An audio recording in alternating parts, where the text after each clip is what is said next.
Well, you know the saying, all good things must come to an end, and that's finally true for the last cruise passengers to have been cruising during the crisis. Ironically, they're dropping these folks off in the same country where cruising has already begun again. It's crazy. In today's episode of the Lido Loca Cruise Show, let's talk about the last cruise to let off cruise passengers and the first cruise to start cruising again.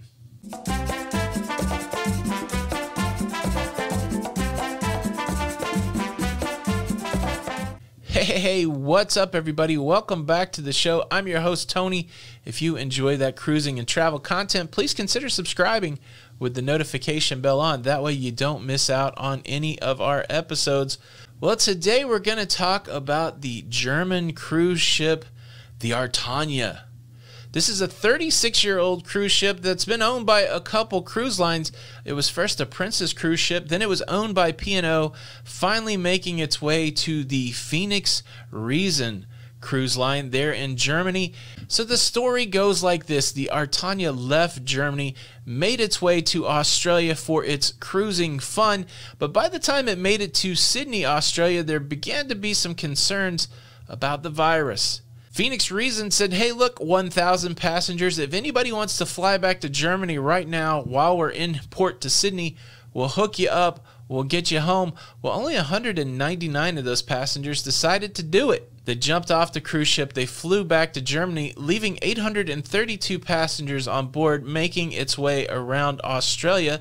Well, by the time they got to Fremantle, which is the port of Perth, some people on board started showing some signs of the virus. After 7 people tested positive for the virus, the ship was quarantined there in Fremantle for 2 weeks. As the full ship was tested, more than a dozen individuals were found with the virus. They were removed from the cruise ship and taken to local hospitals. What turned out to be a great stroke of luck for the passengers on the Artania is that Australian authorities did allow those who were healthy after the quarantine to fly home on chartered aircraft.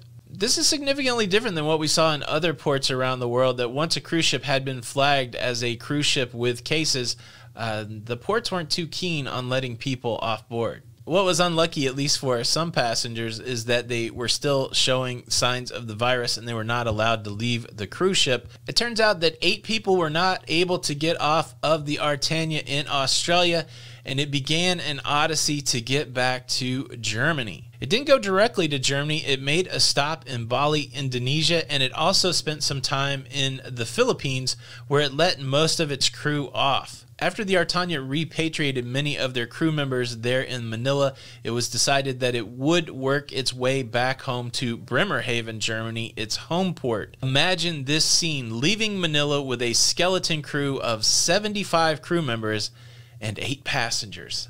This had to be a wild experience. A cruise ship built to carry 1,000 people and crew, now with less than 200 people on board, making its journey across the seas. And that brings us to current day.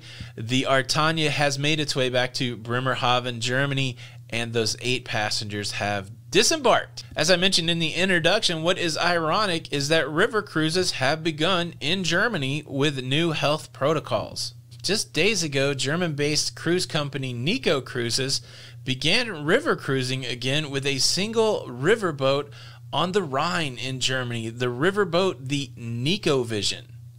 Not to be confused with ColecoVision for all you old school gamers out there.